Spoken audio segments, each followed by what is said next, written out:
बोल करके सुनो, ध्यान सावधान होकर के देखो, सुनो, ऐसा न करें।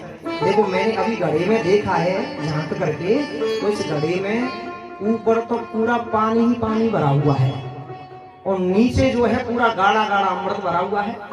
ऊपर तो पतला पतला पानी जैसा भरा हुआ है और नीचे गाढ़ा गाढ़ा अमृत भरा हुआ है। तो एक काम न करें, तुम कह रहे हो कि ये सौतेले भाई हैं, बंटवारे के लिए आए हैं, तो एक काम, देखो तुम्हें हित की बात कर रही हूँ, एक काम करो कि ऊपर ऊपर को पानी दो बूंद जिन्न पिला दो जाए पहले, हैं? 2 बूंद जिंदगी की इन्हीं को पिला देना तुम्हारा पानी भी हिलने लग जाएगा और देखो दुनिया में फिर तुम्हें कोई बेईमान भी नहीं कहेगा। और तीसरी बात, इन भोपड़न की तुम्हें नजर भी न लगेगी। देखो तुम्हें इतनी बात कर रही हूँ मैं। दैत्य बोले भाई सचमुच देवी जी तो बहुत पढ़ी लिखी है भैया, बड़ी सिद्धांत की बात कर रहे हैं। देवी जी ठीक है, आप जैसे कहो वैसे बंटवारा करो, हम राजी हैं, ठीक है भैया। चंचल चपल बातों में दैत्य जो है फंस गए ठाकुर जी की बातों। ठाकुर जी की हंसी में माया है। सज्जनों, दैत्यों के सामने ही देवताओं की लाइन लगा दी, देवताओं को जाकर के अमृत पिलाने लगे और दैत्यों के पास में आकर के हल्के हल्के हंसने लगे। अब ठाकुर जी की हंसी में है माया, माया छिपी हुई है। देवी हैस्या गुणमयी मम माया दुरत्या मामे में प्रपद्यन्ते माया ते मेताम तरन्ते। गीता जी 7वां अध्याय 14वां श्लोक। माया छिपी हुई है। चंचल चपल बातों में आकर के दैत्य जो है मोहित हो गए, हंसी पर लट्टू बने रहे, अमृत पीना भूल गए। अब तो स्वरभानु नाम का एक दैत्य था, उसको शंका हो गई, सूर्य और चंद्रमा के बीच में आकर के बैठ गया। भगवान ने उसको भी पिला दिया। चंद्रमा ने इशारा कर दिया ठाकुर जी ये नकली है, नकली है, लेकिन तब तक तो वो अमृत पी चुका था। ठाकुर जी ने अपने सुदर्शन चक्र से उसका गला काट दिया, लेकिन अमृत के प्रभाव से 2 टुकड़ों में परिणत हो गया। माने 2 रूप धारण कर लिए उसने। कौन कौन से? राहु और केतु। राहु और केतु के रूप में परिणत हो गया। अब तो ठाकुर जी अदृश्य हो गए वहां से, और जब ठाकुर जी अदृश्य हुए तब दैत्यों को होश आया। आपस में कहने लगे भैया वो देवी जी कितने खो गई, अमृत का कलश किधर गया। एक बोला महाराज जी हमें तो ऐसा लगता है वो देवी जी हमें धोखा दे गई। एक बोला पता लगाओ वो धोखा देने वाली स्त्री कौन थी। एक दैत्य बोला महाराज जी मुझे तो ऐसा लगता है कि वो थी नहीं, वो था। क्या मतलब? बोले वो निश्चित रूप से छलिया विष्णु जो है उसने ही हमें ठगा है। बड़े ठगिया हैं दैत्य, मां देवता, मारो इन देवताओं को। अब तो देवासुर संग्राम छिड़ गया, बड़ा भयंकर देवासुर संग्राम। लेकिन अमृत की शक्ति से सारे देवता विजय श्री को प्राप्त हुए और सारे दैत्य उसमें मारे गए, सब दैत्य मारे गए। लेकिन शुक्राचार्य जी ने, दैत्य गुरु शुक्राचार्य जी ने मृत संजीवनी विद्या के चमत्कार से उनको पुनर्जीवित कर दिया, सबको जिंदा कर दिया। अब तो सबको जिंदा कर दिया तो दैत्यराज बलि बड़ा प्रसन्न हुआ। सब कुछ ठाकुर अपने गुरु जी के चरणों में दान कर दिया। और अब तो दैत्य गुरु शुक्राचार्य जी ने कहा बलि अब तो एक बात कान खोल करके सुन लो। क्या? बोले आज से ब्राह्मणों की सेवा करना प्रारंभ कर दो। क्यों जी? ब्राह्मणों की सेवा करने से क्या होगा? बोले ये जो विष्णु है ना ये ब्राह्मणों का बड़ा भक्त है, ब्राह्मण इसके बड़े भक्त हैं और ये ब्राह्मणों की सत्ता में रहता है। जिस तरफ ब्राह्मण होते हैं इसकी सत्ता उसी तरफ रहती है, इसलिए ब्राह्मणों की सेवा करना। अब तो दैत्यों ने विष्णु के कोप से बचने के लिए ब्राह्मणों की सेवा करना प्रारंभ कर दिया। ब्राह्मणों ने प्रसन्न होकर के बलि को एक रथ बना करके, रथ का निर्माण करके दे दिया और बलि उस पे चढ़ करके स्वर्ग पे जाकर के उसने आधिपत्य जमा लिया, स्वर्ग पे आधिपत्य कर लिया। अब तो माता अदिति अपने पति कश्यप के पास में आई, कहने लगी पतिदेव मेरे बच्चे जो है स्वर्ग विलीन हो गए। अदिति और दिति, कश्यप की 2 पत्नियां हैं ना, दिति और अदिति, जिनमें से दिति के तो देवता, दिति के दैत्य और अदिति के देवता। तो माता अदिति जो है कश्यप ऋषि के पास में आई, कहने लगी पतिदेव ऐसा कोई उपाय बताओ जिससे मेरे बेटाओं का खोया हुआ राज वापस आ जाए। तो पतिदेव ने उन्हें फागुन मास में एक व्रत बताया जिसे फागुन के मास, फागुन के महीने में रखा जाता है, जिसका नाम है पयोव्रत। पयोव्रत फागुन के महीना में शुक्ल पक्ष की प्रतिपदा से लेकर के द्वादशी पर्यंत ये व्रत चलता है। ध्यान दें, फागुन के महीना में शुक्ल पक्ष की प्रतिपदा से लेकर के द्वादशी तक ये व्रत चलता है। 12 दिनों का व्रत है ये। इसको कहते हैं पयोव्रत, माने दूध पी करके रहा जाता है। इस व्रत को रखा जाता है 12 दिन तक दूध पी करके व्रत को रखें, जमीन पर शयन करें और चावल पीस करके उसमें बूरा मिला करके लड्डू बनाएं। उन लड्डुओं का ठाकुर जी को भोग लगाएं। 11 मंत्रों से ठाकुर जी का स्तवन करें। और अमावस्या के दिन अगर मिल जाए तुम्हें तो सूकर के मुख से खुदी हुई मिट्टी अपने शरीर पे लपेट करके उन नदियों में स्नान कर लेना। तुम चाहोगी जैसा संतान, जैसा बेटा तुम्हें प्राप्त हो जाएगा। ऐसा ये होता है पयोव्रत। भागवत जी में बहुत बड़े बड़े सिद्धांत हैं, बड़े बड़े नियम हैं। अगर विधि विधान से उनका पालन करें तो उनका लाभ अवश्य मिलता है। विधि विधान से उन्होंने व्रत किया और व्रत किया तो क्या हुआ, भगवान वामन बनकर के प्रकट हो गए। बोलो वामन भगवान की जय हो। देवताओं का हित करने के लिए भगवान वामन बन गए। वामन कैसा स्वरूप था वामन भगवान का? वामन अंगुल का शरीर है, केवल छोटे से वामन अंगुल के। देवताओं का हित करने के लिए मेरे ठाकुर जी आज स्वयं परम ब्रह्म परमात्मा वामन अंगुल के बनकर के वामन बटुक बन गए। ऐसा स्वरूप था ठाकुर जी का, जरा देखें भैरवी में। सच्चिदानंद स्वाधीन ब्रह्म फंस गए फिक्र के चंगुल में, फंस गए फिक्र के चंगुल में, फंस गए फिक्र के चंगुल में, रह गए समाकर विश्वनाथ, रह गए समाकर विश्वनाथ, केवल वामन ही अंगुल में, केवल वामन ही अंगुल में, केवल वामन ही अंगुल में। सच्चिदानंद स्वाधीन ब्रह्म फंस गए फिक्र के चंगुल में। देवताओं का हित करने के लिए, उनकी फिक्र को दूर करने के लिए आज भगवान स्वयं साक्षात परमात्मा वामन अंगुल के बनकर के ब्राह्मण के यहाँ पे जन्म लिया। और कैसा स्वरूप था ठाकुर जी का, जरा देखें। तन पे पीतांबर भी न रहा, तन पे पीतांबर भी न रहा, छोटा सा पीला कंबल है, छोटा सा पीला कंबल है, छोटा सा पीला कंबल है। वह शंख नहीं और चक्र नहीं, वह शंख नहीं और चक्र नहीं, हाथों में कमंडल है, हाथों में कमंडल, हाथों में कमंडल। शंख चक्र गदा पद्म सबको त्याग दिया देवताओं के लिए। ठाकुर जी ने सबको त्याग दिया, केवल एक हाथ में डंडा, एक हाथ में कमंडल लेकर के ठाकुर जी वामन बन गए, वामन बन गए। और कैसा स्वरूप था जरा देखें।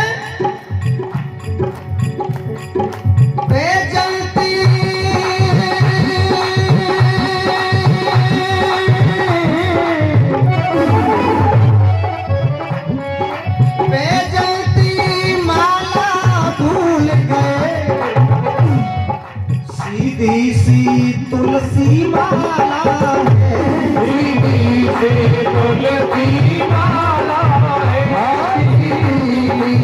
तुलसी माला है।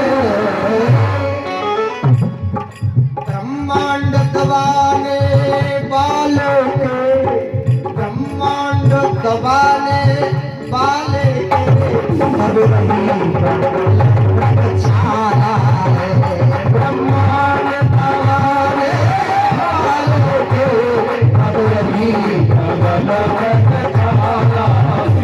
ब्रह्मांड दबाने वाले के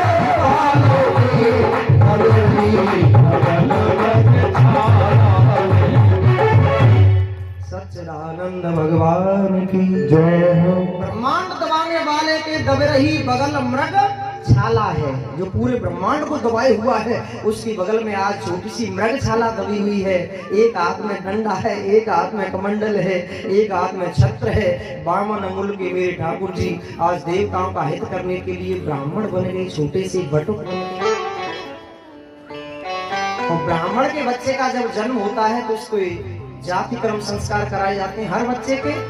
लेकिन जब वो बड़ा होता है, जब उसका यज्ञोपवीत संस्कार होता है, ब्राह्मण के बच्चे का सबसे श्रेष्ठ संस्कार होता है यज्ञोपवीत संस्कार। यज्ञोपवीत संस्कार जब ब्राह्मण के बच्चे का होता है तो उसको ब्रह्मचारी बनाया जाता है, माने उसको लंगोटी पहना करके सबसे दीक्षा मंगवाई जाती है। तो आज मेरे ठाकुर जी देवताओं के लिए देखो क्या क्या कर रहे हैं, दीक्षा भी दे रहे हैं। दीक्षा सबसे पहले ठाकुर जी को माता अंबिका ने दीक्षा प्रदान की, ब्रह्मा जी ने अपना कमंडलू प्रदान किया, कश्यप ऋषि ने मेखला धारण कराई, माता भूदेवी ने उनको बिछाने के लिए काले हिरण की चमड़ी का आसन दिया। अपने अपने आभूषण, अपने अपने जो है सारे वस्तुओं को अलंकृत कर रहे हैं ठाकुर जी को प्रदान करके। यक्षराज कुबेर ने दान पात्र प्रदान किया और सबसे प्राप्त करके ठाकुर जी जो है भिक्षा प्रदान कर रहे हैं। भिक्षा मांग करके देव गुरु बृहस्पति को ला करके दे दी ठाकुर जी ने। तो देव गुरु बृहस्पति ने कहा, प्रभु मुझे इतनी सारी भिक्षा से काम नहीं चलेगा, मुझे तो तीनों लोगों की भिक्षा चाहिए। क्यों जी, तीनों लोगों की भिक्षा कौन देगा मुझे? बोले ठाकुर जी तुम सब जानते हो, लेकिन मैं तुम्हारी जानकारी के लिए बता दूं, दैत्यराज बलि नर्मदा के तट पे, नर्मदा नदी के तट पे और यज्ञ कर रहा है। जाओ बलि के द्वार चले जाओ, बलि से तीनों लोगों की संपत्ति ले आओ। अब तो ठाकुर जी चटपट करते हुए छोटे छोटे पांवों में चरण पादुका पहने हुए हैं, चटपट करते हुए बलि की यज्ञशाला की ओर आए। बलि ने दूर से ही देखा कि एक ब्रह्मचारी महात्मा ब्राह्मण जो है मेरे यज्ञ में आ गया। बलि उठ करके खड़ा हो गया, स्वामी जी के चरणों में आकर के दंडवत प्रणाम करने लगा। स्वागतम ते नमस्तुभ्यं मन किम करवामि ते, ब्रह्म ऋषि नाम तपः साक्षात् मन्ये पार्य बपुर।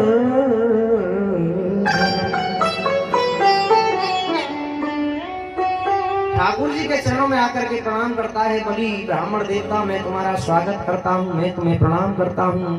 तुम्हारे जैसे ब्राह्मण के आने से मेरा यज्ञ सफल हो गया, मेरा जीवन धन्य हो गया। मुझे तो ऐसी लगे महाराज जी के आज ब्रह्म ऋषियों की तपस्या ही साक्षात मूर्तिमंत बनकर के मेरे द्वार पे आ गई है।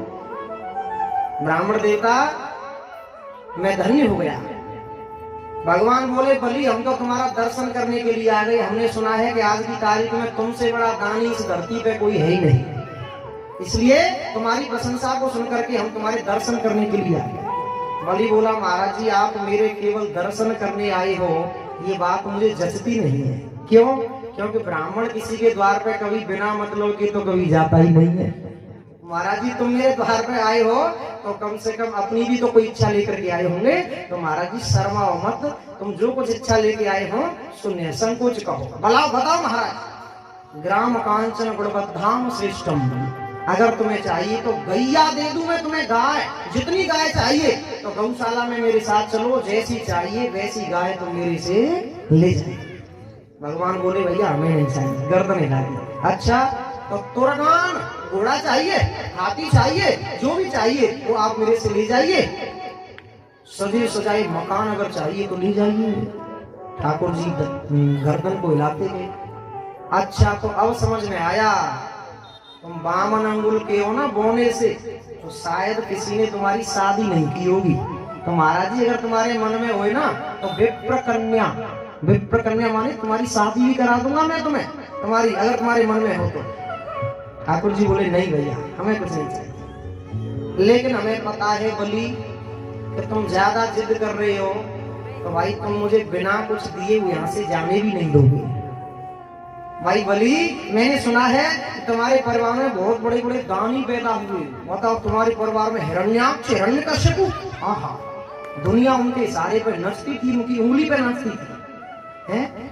हिरण्यकश्यप के बेटा प्रहलाद, क्या कहने, खम्मा फाड़ करके भगवान को प्रकट कर दिया। प्रहलाद के बेटा विरोचन, जिन्होंने एक ब्राह्मण के चरणों में सर्वस्व दान कर दिया। और ऐसे विरोचन के बेटा बलि तुम हो, तुम। अब तो बलि ब्राह्मण को नीचे से ऊपर की ओर देखने लगा। नीचे से ऊपर कई बार देखा, नेक सा ब्राह्मण ये पूरे वंश को जानता है मेरे को। और श्रद्धा उमड़ पड़ी। बोले महाराज जी, तुम हमारी वंशावली बखान करना बंद करो और अपनी इच्छा को बताओ, तुम क्या लेने आए। माने बलि को पूरी तरह से बस में कर लिया, बस में कर लिया। बोले भगवान ने कहा, भगवान वामन बोले बलि, हमें पता है तेरे परिवार में बहुत बड़े बड़े दानी पराक्रमी पैदा हुए, और ऐसे भी पैदा हुए हैं तेरे परिवार में, मुझे पता है कि किसी ब्राह्मण से अगर कुछ देने के लिए कह दिया एक बार, और एंड टाइम पे वो पीछे हट जाए, ऐसा भी पैदा नहीं हुआ तेरे परिवार में। मैं ठाकुर जी ठोक ठोक के पक्की कर रहे, हम पीछे हट जाएंगे। बलि बोला महाराज जी चिंता मत करो, काऊ बात की चिंता मत करो, हम पुराना घर तो पहनते है तू ही है। मैंने अहंकार में कहा, गर्दन ऊंची करके, ठीक है महाराज जी, तो तुम ज्यादा जिद कर रहे हो तो फिर एक चीज दे दो मुझे। क्या? बोले पदान तीन देतेंद्र संतदाम पदाम। वो बोली अगर तुम ज्यादा जिद कर रहे हो तो मुझे फिर 3 कदम धरती का दान कर दो। और 3 कदम धरती की बात सुन करके बलि ठटाका मार करके हंसने लगा। कैसी बात कर रहे हो ब्राह्मण देवता, तुम रंगे हो, तुम तो हद कर दे, तुम तो मांग आए हो, बताओ ढंग से कहा मांग रहे हो। 3 कदम धरती है, मैं 3 कदम धरती दूंगा तुम्हें, है? तो दुनिया वाले मुझे पूछेंगे कि क्या दे रहे हो ब्राह्मण देवता को, तो मुझे बताना पड़ेगा 3 चरण धरती। भाई मेरी तो नाक कट जाएगी पंडित जी, कम से कम ढंग से मांगो तो सही। 3 चरण धरती मांग करके क्या करोगे? बोले भैया हमारा तो इतने में गुजारा हो जाएगा, और वो भी 3 चरण धरती इसलिए मांग रहे हैं कि आजकल जहां भी भजन करने के लिए बैठते हैं तो जिसका स्थान होता है वो आंख निकाल करके कहता है, ए बाबा जी खड़ा हो, यहाँ से भाग, यहाँ से भागो, यहाँ से। हम कहते हैं भैया 10 मिनट हमें भजन करना है भाई, हम अपना चले जाएंगे खड़े होकर के। बोले नहीं नहीं नहीं, तुम्हारा कोई भरोसा नहीं है। आज तुम भजन करने के लिए बैठे हो, कल तुम हनुमान जी लाके खड़े कर दोगे, परसों तुम मंदिर बना के खड़ा कर दोगे, तुम्हारा कोई भरोसा नहीं, इसलिए भागो यहाँ से। इसलिए दुनिया के धक्के खा खा करके मैं परेशान हो गया। इसलिए मैंने मन में विचार किया कि राजन से 3 कदम धरती मांग लें तो कम से कम भजन तो कर लेंगे निश्चित होकर के बैठ करके, और अपनी राम को कोई बंगला थोड़ी बनाना है। इस बात को सुनकर के बलि बड़ा प्रभावित हुआ। सोचने लगा भाई ब्राह्मण तो मैंने बहुत सारे देखे हैं, लेकिन ऐसा संतोषी ब्राह्मण तो मैंने अभी तक नहीं देखा। संतोषी ब्राह्मण, ठीक है महाराज जी तुम्हारी जैसी इच्छा, तुम्हें जो भी स्थान पसंद हो उसमें से कोई भी ले जाओ, तुम ले जाओ, मैंने तुम्हें दिया। भगवान बोले ऐसे थोड़ी दिया, पहले तुम हाथ में जल लो, फिर हम संकल्प बोलेंगे, फिर संकल्पित जल हमें दो, तब दान पक्का माना जाएगा। थोड़ा हो या ज्यादा हो हम विधिवत दान स्वीकार करेंगे। इस बात को सुनकर के शुक्राचार्य जी के कान खड़े हुए, सोचने लगे ये बोना बहुत देर से बात बना रहा है, भाई ये ब्राह्मण कहाँ से आ गया यहाँ पे, आज से पहले मैंने कभी इसको देखा नहीं, ये कहाँ से आ गया। शंका हो गई, आंख बंद करके ध्यान करने लगे, और भगवान ने टेढ़ी निगाह से देखा, सोचने लगे गुरुजी कुछ गड़बड़ करेंगे, इसलिए तुरंत बोले अरे भैया बलि जल्दी करो, हमें बहुत सारे काम है, देना हो तो दो, नहीं तो मना कर दो। बलि बोले नहीं महाराज जी, मेरे द्वार से कोई आया है, खाली हाथ नहीं गया, तुम्हारी जैसी इच्छा, आप संकल्प करो। बलि ने हाथ में जल लिया। सज्जनों इतनी देर में शुक्राचार्य जी ने सब कुछ देख लिया, पूरी माया को देख लिया। दौड़ करके आए, बलि का हाथ पकड़ लिया, ए राजन राजन ठहर जा, ओ पागल कहीं के, ओ मूर्ख कहीं के, ओ बलि ठहर जा ठहर जा ठहर जा। बलि बोला क्या हुआ गुरुदेव? बोले पता है तुझे जिसे तू दान दे रहा है, पता है तुझे, तू जानता है ये कौन है? बलि बोला वामन है, और कौन है? शुक्राचार्य जी बोले न तो ये वामन न त्रेपन, तो फिर ये कौन है? बोले निश्चित रूप से भगवान जो है विष्णु, छलिया विष्णु जो है वो आज निश्चित रूप से तेरे सामने वामन बन करके आया है। पहले तुम्हारे सामने मोहिनी बन करके ठुमका मार के तुम्हें पागल बना गया, और वही विष्णु जो है आज पागल बनाने के लिए, तुझे बर्बाद करने के लिए तेरे सामने वामन बन करके खड़ा हुआ है। तू मना कर दे बिल्कुल इससे कि मैंने कुछ नहीं दिया, नहीं तो तुझे ये 3 चरणों में ही बर्बाद कर देगा। अब तो बोला महाराज जी गुरुदेव मैंने कितना विवश किया इनको मांगने के लिए, तब तो इनका मुंह खुला, और मुंह खुला तो 3 चरण धरती मांगी है। और आप कह रहे हो कि ये विष्णु वामन बन करके आ गया, तो मेरा कितना बड़ा सौभाग्य है गुरुदेव कि आज मेरे द्वार पर साक्षात परब्रह्म परमात्मा वामन बन करके मेरे सामने खड़ा है। कितना बड़ा सौभाग्य। और मैंने इनको वचन भी दे दिया है, और एक बार अगर किसी ब्राह्मण को देने के लिए किसी ने वचन दे दिया और फिर वो एंड टाइम पे पीछे हट जाए तो गुरुदेव ये तो सरासर बेईमानी होगी भाई, बिल्कुल झूठ होगा। और आपने मुझे जीवन भर यही बात सिखाई है कि जीवन में कभी झूठ नहीं बोलना चाहिए। और आप कह रहे हो कि मना कर दो, तो शुक्राचार्य जी बोले बली सुन एक बात बताऊं मैं, 6 जगह ऐसी होती हैं जहां पे झूठ बोलने से कोई पाप नहीं लगता, कोई पाप नहीं। वो 6 जगह कौन सी हैं? बोले स्त्रीषु नर्म विवाहे च व्यत्यर्थे प्राण संकटे गौ ब्राह्मणार्थ हिंसायाम नानृतम स्याज्य गुप्सितम। जरा ध्यान देना, शुक्राचार्य जी कहते हैं बोली 6 स्थान ऐसे होते हैं जहां पे झूठ बोलने में कोई पाप नहीं लगता। पहला स्थान है स्त्रीषु। स्त्रीषु माने स्त्रियों से झूठ बोलने में कोई पाप नहीं लगता। और यह बात को हमने कह रही, शुक्राचार्य जी कह रहे हैं, हम तो लड़ बैठे, तुम शाम को मैया आओ, मैं तुम्हारे हाथ जोड़ रहा हूँ भाई, मैं कठिनाई करो। क्या बात है? शुक्राचार्य जी कह रहे हैं स्त्रियों से झूठ बोलने में कोई पाप नहीं लगता। मैं नहीं कह रहा, शुक्राचार्य जी कह रहे हैं। क्यों जी? अच्छा क्यों जी? ऐसा क्यों होता है फिर स्त्रियों से झूठ बोलने में पाप क्यों नहीं लगता? क्योंकि ज्यादातर स्त्रियों की ये आदत हो गए, ज्यादातर बहन जी की माता जी की ये आदत हो गए कि वो कहीं कथा में जामे या किसी शादी विवाह में जामे तो उनकी निगाह वहां पे ज्यादा होती है जिसने साड़ी पहनी होती है, बढ़िया साड़ी। वो ये देखती रहती हैं कि किसने अच्छी साड़ी पहन रखी है, किसने हार पहन रखा है, कैसा चमकीला है, चमक रहा है। और कहीं उनके मन में कोई आभूषण बहा गया ना तो घर आते ही पति देव से फरमाइश चालू। और वह समय पे पति देव ने अगर ये कह दी ना कि देवी जी मुश्किल से तो तेरो खर्चा चलाए पा रहा हूँ तो हार दिख रहा है, और शाम को फिर देवी जी पे रोटी खा ली हो तुम, ना मिलेगी रोटी नहीं मिलेगी। और उस समय अगर तुमने ये कह दिया अरे कैसी बात कर रही है तू देवी जी, तू हार की बात कर रही है, आने थे 1 तारीख आने थे, पहली तारीख आने थे, सैलरी बाद में लाऊंगा, तेरा हार खरीद के लाऊंगा, चिंता मत कर। तो उस समय थोड़ा बहुत झूठ बोलने से कोई पाप नहीं लगता। माने महाभारत टल जावे हमारे झूठ बोलवे थे तो ऐसे झूठ बोलने से कोई पाप नहीं लगता। दूसरा स्थान है नर्म। नर्म माने हास्य परिहास में अगर थोड़ा बहुत झूठ बोल दिया जाए तो पाप नहीं लगता। तीसरा स्थान है विवाहे। विवाहे माने विवाह के समय पे बेटी का विवाह हो रहा हो और बेटी के विवाह के समय पे अगर थोड़ा बहुत झूठ बोल दिया जाए तो कोई ज्यादा विशेष पाप ना लगे। हमारी कन्या हमारी बेटी बीए फर्स्ट ईयर में पढ़ रही हो और हम कह दें कि बीए फाइनल कर ले हमारी बेटी तो कोई ज्यादा झूठ पाप ना लगे। और बाई चांस 5वीं में 3 बार फेल रह गई हो हमारी बेटी और हमने कह दे कि बीए पास है फाइनल कर ले जाने हैं। और फिर जब बैंक में अकाउंट खोले हुए जाएगी और मैनेजर साहब कहेंगे कि साइन करियो बहन जी, और साइन करते समय वो 6 टाके से बोर्ड बनावे हैं, बताओ। इसलिए ज्यादा झूठ बोलने से पाप लगता है, थोड़ा बहुत झूठ बोलने से पाप नहीं लगता। बोलो वृंदावन बिहारी लाल की जय हो। हमारे मध्य में हमारे बड़े भाई चौहान साहब पिंक सिटी से आए हुए हैं, जिनके यहाँ पे ठाकुर जी की कृपा से 2 साल पहले हमारा कार्यक्रम हो चुका है, कथा हो चुकी है। हम सबके मध्य में पत्नी सहित पधारे हैं, बहुत बहुत धन्यवाद है। व्यासपीठ से बहुत बहुत स्वागत है आपका। थोड़ा बहुत झूठ बोलने से कोई पाप नहीं लगता। चौथा स्थान है गौ ब्राह्मणार्थ हिंसायाम। गैया की और ब्राह्मण की हत्या हो रही हो तो हमारे झूठ बोलने से अगर उनकी हत्या रुक जाए तो कोई पाप नहीं लगता।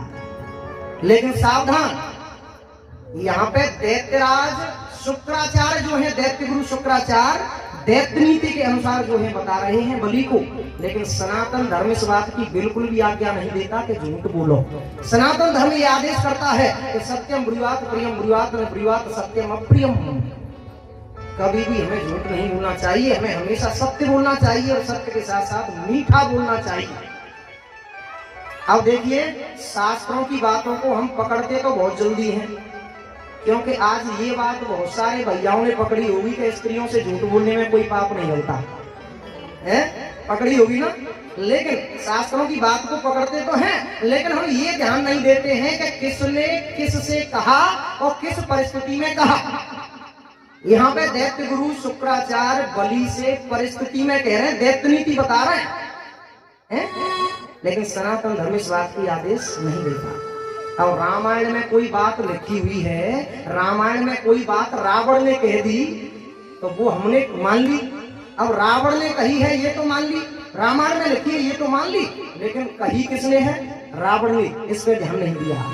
रामायण में कोई बात कह दी, ढोल गंवार शूद्र पशुनारी सकल ताड़ना के अधिकारी। अब हमने पकड़ ली कि रामायण में लिखी है कि स्त्रियों को दंड देने में कोई पाप नहीं लगता है, ताड़ित करने में, बताओ।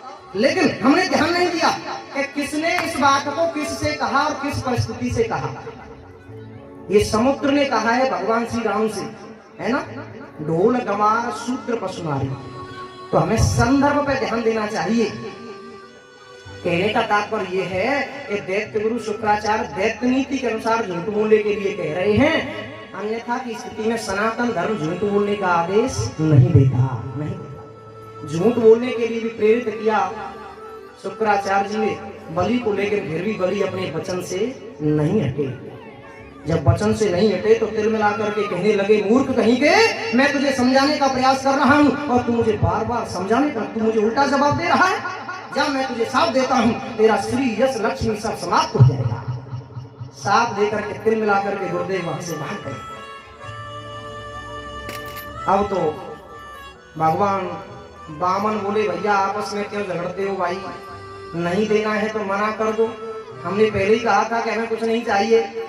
बलि बोला, भगवान ब्राह्मण देवता, मेरे द्वार से आज तक कोई खाली हाथ नहीं गया, तुम तो अपना संकल्प करो। तो ठीक है भैया, जल लो फिर अपने हाथ में। बलि ने जल उठाया। अब पुराणांतर प्रसंग आता है कि उसी जल के पात्र में मच्छर का रूप बना करके शुक्राचार्य जी बैठ गए छिद्र में।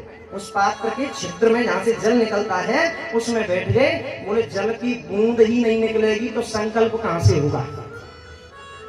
भागवत जी में इसका प्रसंग नहीं है, पुराणांतर है। बैठ गए। अब बलि जो है खूब जाली इधर से उधर करे पात्र को लेकर के, लेकिन जल नहीं निकलता है। छिद्र में बैठे हैं शुक्राचार्य जी। अब बलि बोला, भगवान बामन बोले बलि से, क्यों भैया बलि, क्यों ज्यादा देर क्यों लगा रहे हो भाई, जल्दी जल लो। बोले, गुरुजी क्या बताऊं मैं, जल निकलता ही नहीं। भगवान बोले, बलि मुझे पता है तेरा बर्तन पुराना हो गया है, तो रखा रखा जंग खा गया होगा, ला मैं सही कर देता हूँ।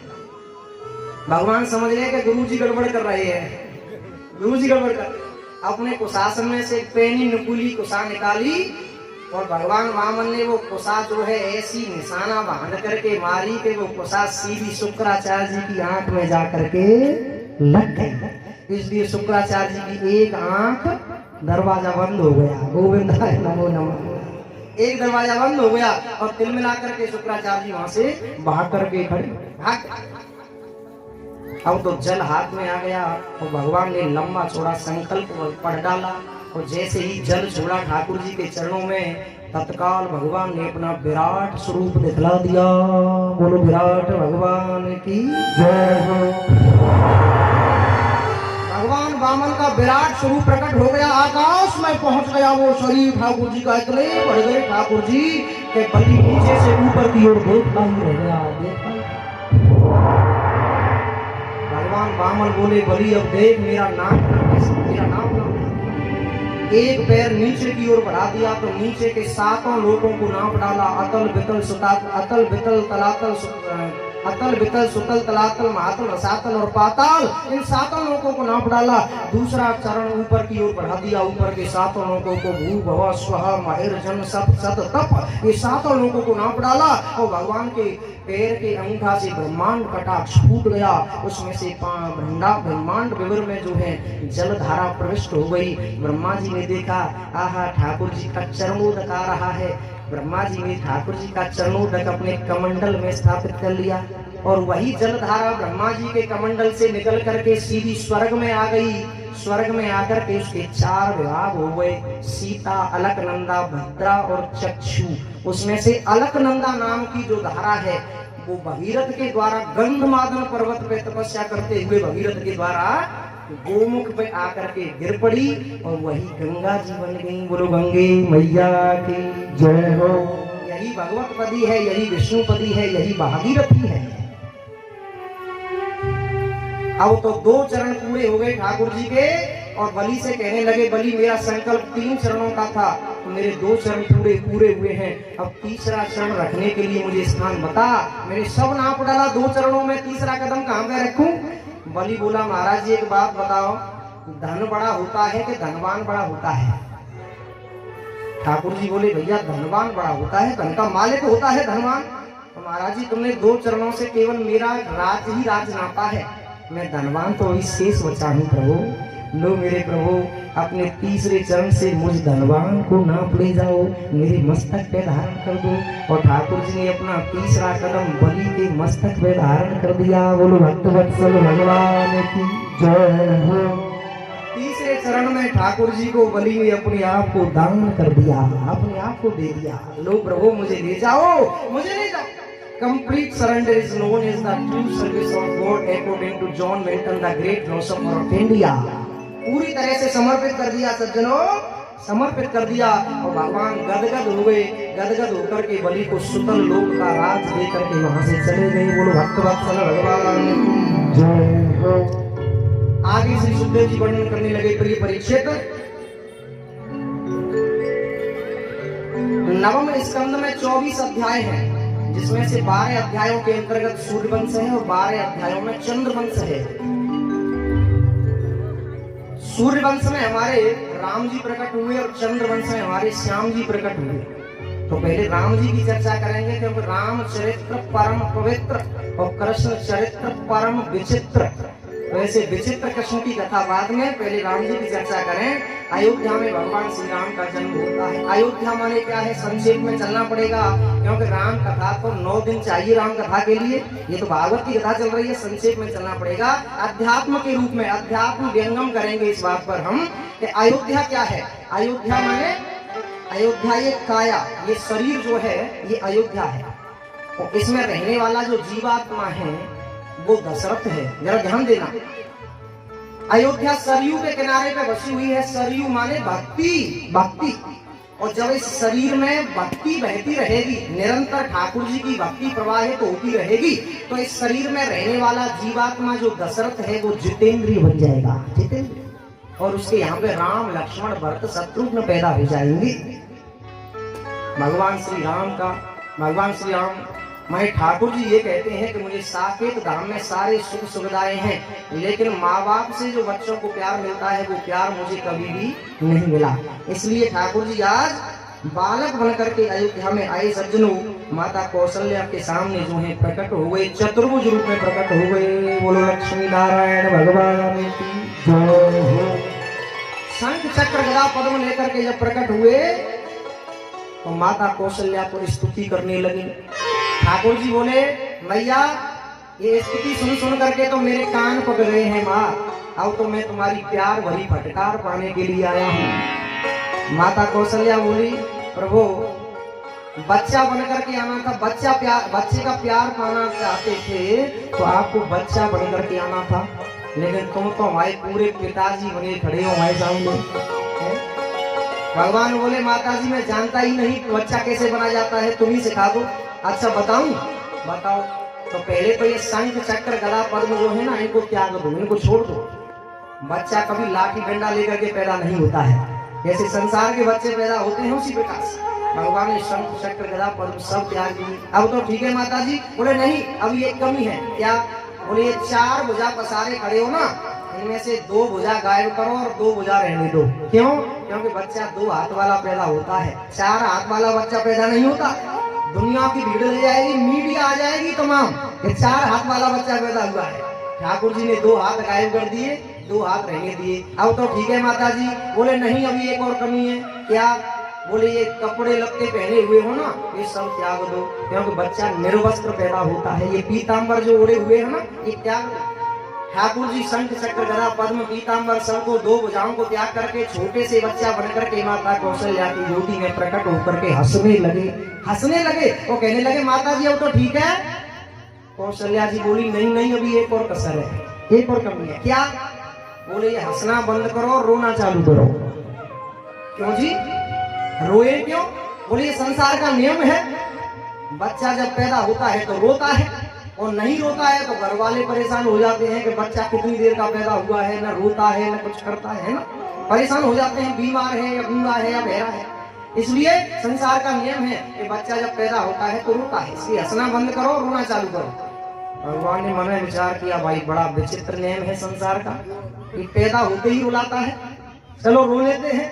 ठाकुर जी ने गला फाड़ करके रोना प्रारंभ कर दिया, और जैसे ही रोना प्रारंभ किया तो अयोध्या के वासी ले करके बधाइयां अयोध्या में आ गए, आंगन में आ गए, तो एक ही बात करने लगे, जन्मे हैं 4 भैया अवध में बाजे बधैया। जन्मे हैं 4 भैया अवध में बाजे बधैया। प्रगटे हैं 4 भैया अवध में बाजे बधैया। जन्मे हैं 4 भैया अवध में बाजे बधैया। बाजे बधैया हाथी बाजे बधैया। बाजे बधैया हाथी बाजे बधैया। बाजे बधैया हाथी बाजे बधैया। बाजे बधैया हाथी बाजे बधैया।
गलियन गलियन धूम मची है। गलियन गलियन धूम मची है।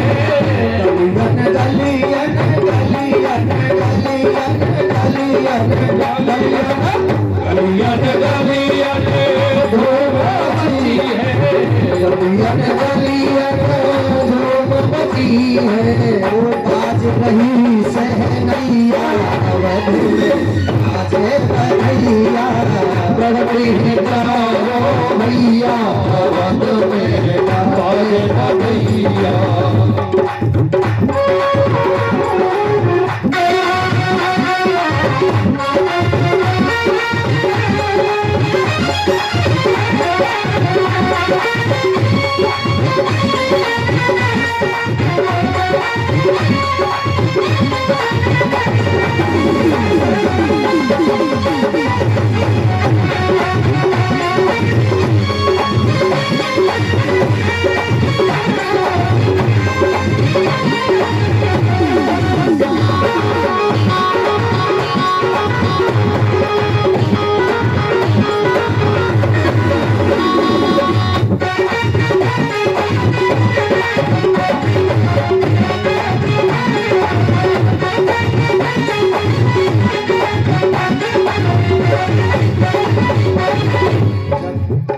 जगमग जगमग दियला जलते हैं, जगमग जगमग दियला जलता है, जगमग जगमग जगमग जगमग जगमग जगमग जगमग जगमग दियला जलता है, जगमग जगमग दियला जलता है।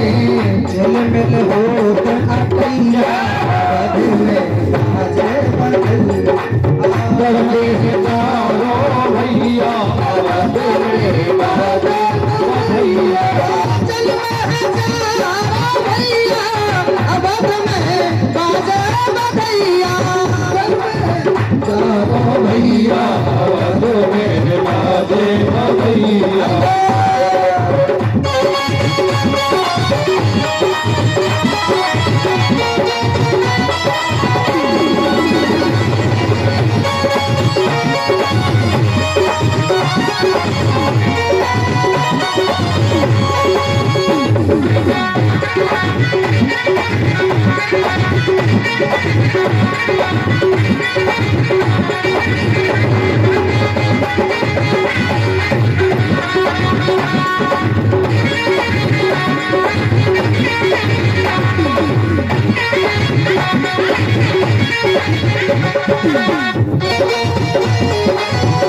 ताली बजाते हुए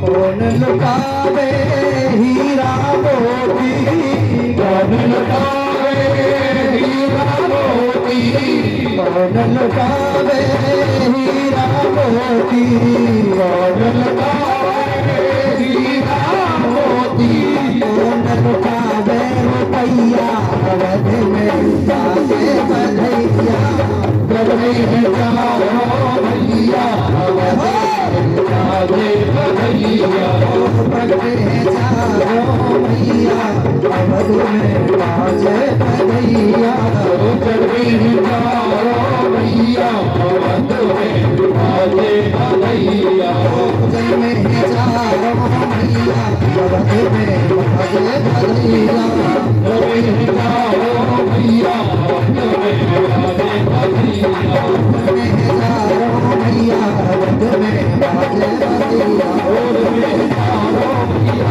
अवध में बाजे बधैया, चारों भैया अवध में बाजे बधैया, अवध में बाजे बधैया, अवध में बाजे बधैया, अवध में बाजे बधैया, अवध में बाजे बधैया, अवध में बाजे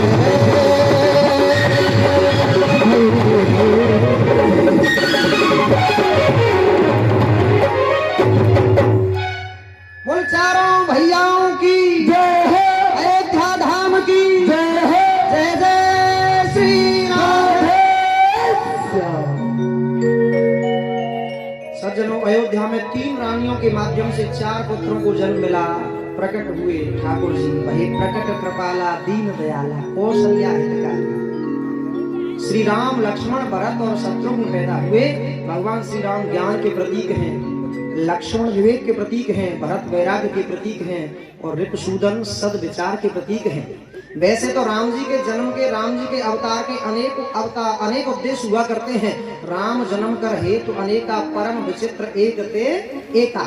लेकिन उनके जीवन का मुख्य उद्देश्य था कि निश्चर हीन करहु में भुज उठाए पन कीन, और सकल मुनिन के आश्रम ही जाहि जाय सुख दीन। ये उनके जीवन का मुख्य उद्देश्य था। कुछ समय के पश्चात विश्वामित्र जी आ गए अयोध्या में और भगवान श्री राम और लक्ष्मण को दशरथ जी से ले गए, मांग करके ले गए अपने यज्ञ की रक्षा कराने के लिए। यज्ञ की रक्षा करने लगे दोनों भाई। रास्ते में उन्होंने ताड़का का भी उद्धार किया ठाकुर जी ने, और यज्ञ की रक्षा करने लगे। और जब यज्ञ पूरा होने लगा तो जनकपुरी से सीता के स्वयंवर की पत्रिका आ गई और भगवान श्री राम अपने भैया लक्ष्मण के साथ में विश्वामित्र जी के साथ में चल दिए। सज्जनों, धनुष यज्ञ हो रहा था। महाराज जनक ने जो है घोषणा की कि मेरी यज्ञ में बड़ा प्राचीन शिव जी का धनुष रखा हुआ है, इस धनुष पर कोई भी प्रत्यंचा चढ़ाएगा तो मैं अपनी बेटी जानकी का विवाह उसके साथ में कर दूंगा। अनेक राजा महाराजाओं ने प्रयास किया लेकिन कोई भी हिला नहीं सका। अंत में भगवान श्री राम उठ करके खड़े हो गए, धनुष के पास में आकर के प्रणाम किया, परिक्रमा की, एक हाथ से उठा लिया, प्रत्यंचा चढ़ाने वाले थे, तब तक तो उस धनुष के 2 टुकड़े हो गए। माता जानकी हाथ में वरमाला लेकर के आई और भगवान श्री राम के गले में वरमाला को पहना दिया। बोलो राघवेंद्र सरकार की जय हो। ठाकुर जी का विवाह हो गया सज्जनों। और आगे चल करके ठाकुर जी की प्रेरणा से 14 वर्ष का वनवास हुआ। 14 वर्ष का वनवास, 14 जगह पर वासना का निवास होता है सज्जनों। 5 कर्मेंद्रियां, 5 ज्ञानेंद्रियां, मन, बुद्धि, चित्त और अहंकार, इन 14 जगहों पर वासना का निवास है। 14 साल की तपस्या करने की आवश्यकता थी, इसलिए ठाकुर जी को 14 साल का वनवास हुआ। पंचवटी पर शूर्पणखा आई सज्जनों, रावण की बहन शूर्पणखा। सब राम जी की प्रेरणा से हो रहा है। माया से रूप बना करके आई है, छेल छबीली सुंदरी बन करके, लेकिन भगवान श्री राम ने लक्ष्मण के द्वारा उसके नाक कान कटवा करके उसको वापस भेज दिया। माने रावण को एक चुनौती दे दी। रावण अपनी बहन का बदला लेने के लिए साधु वेश में आया और माता जानकी का हरण करके ले गया। जानकी माने भक्ति, भक्ति का हरण हो गया, भक्ति का हरण हो गया। आगे चल करके ठाकुर जी ने हनुमान जी के माध्यम से सुग्रीव से मित्रता की, सुग्रीव को अपना मित्र बनाया और अपने मित्र सुग्रीव का दुख दूर करने के लिए उन्होंने सुग्रीव के भाई बाली को खत्म कर दिया और किसिगंधा नरेश जो है सुग्रीव को बना दिया। हनुमान के माध्यम से सीता जी की खोज कराई। अब जरा ध्यान दें, सुग्रीव है जीवात्मा, हनुमान है ब्रह्मचर्य। और जो आदमी ब्रह्मचारी है, जो आदमी संयमी है, वही जानकी रूपी भक्ति को प्राप्त कर सकता है। शब्दों पर जरा ध्यान देना, जो आदमी वास्तव में संयमी है, ब्रह्मचारी है, वही इस संसार रूपी समुद्र को लांघ करके जानकी रूपी भक्ति को प्राप्त कर सकता है। हनुमान जी ने समुद्र को लांघ करके सीता जी की खोज की, तो ठाकुर जी ने समुद्र पर जाकर के पुल का निर्माण किया और लंका पे चढ़ाई कर दी सज्जनों। बहुत संक्षेप में चलना पड़ेगा। चढ़ाई कर दी और ठाकुर जी की क्रोधाग्नि में पूरा राक्षस समुदाय जल करके ऐसे भस्म हो गया जैसे किसी जंगल में आग लगने से बड़े बड़े विशाल वृक्ष जल करके भस्म हो जाते हैं। राक्षस समुदाय को मार दिया और अंत में रावण का भी अंत कर दिया। बोलो राघवेंद्र सरकार की जय हो। चंद्र भगवान की जय हो। क्या बात है, हमारे परीक्षित जी महाराज बड़े मग्न है साहब। सारे श्रोता समुदाय जो है पूरा मग्न होकर के भक्ति के साथ में कथा सुन रहा है। एक बार जोर से जयकारा लगाएंगे, बोलो राधे रानी सरकार की। पीछे बैठे महाराज जी ऐसे बोल रहे हैं पुराने टम्पू में ढक्का मारेगा। हाँ, पीछे वाले तो ऐसे सोच रहे हैं कि हमारे घर में गैस में से सिलेंडर खत्म, सिलेंडर में से गैस खत्म हो गई है। मेरी भी जीभ लटपटाएगी, है ना। सिलेंडर में से गैस खत्म हो गई है और रिश्तेदार आएंगे तो रोटी कहाँ से बनेगी, है ना। ये सोच रहे हैं, ऐसे बैठे लगाएंगे, बोलो राजा रामचंद्र भगवान की। ऐसे बैठे जैसे सरकारी कैंप में आंख बनवाए जाए हो, कब नंबर आ गए तब हम बोलेंगे बोले राजा रामचंद्र की। अब तो रावण का अंत करके ठाकुर जी स्वयं उन्हें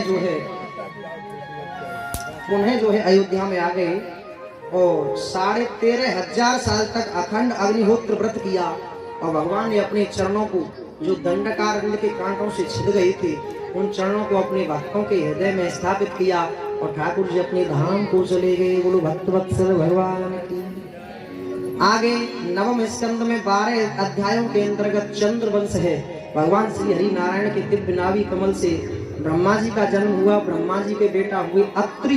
ब्रह्मा जी ने 10 ऋषियों को जो पैदा किया था संकल्प से, उनमें से सबसे पहले मरीच हुए। मरीच के हुए सूर्यदेव और वहां से सूर्य वंश चला और मरीच के बाद में अत्रि हुए। अत्रि के हुए चंद्रमा, यहाँ से चंद्र वंश चला।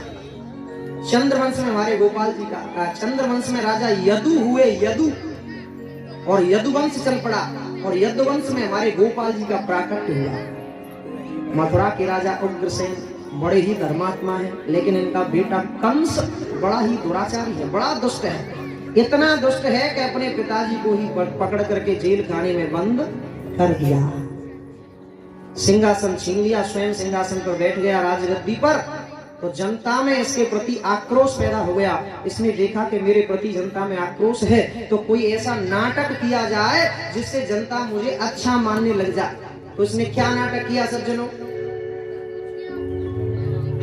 सूरसेन के बेटा वसुदेव के साथ में अपनी चचेरी बहन देवकी का विवाह किया,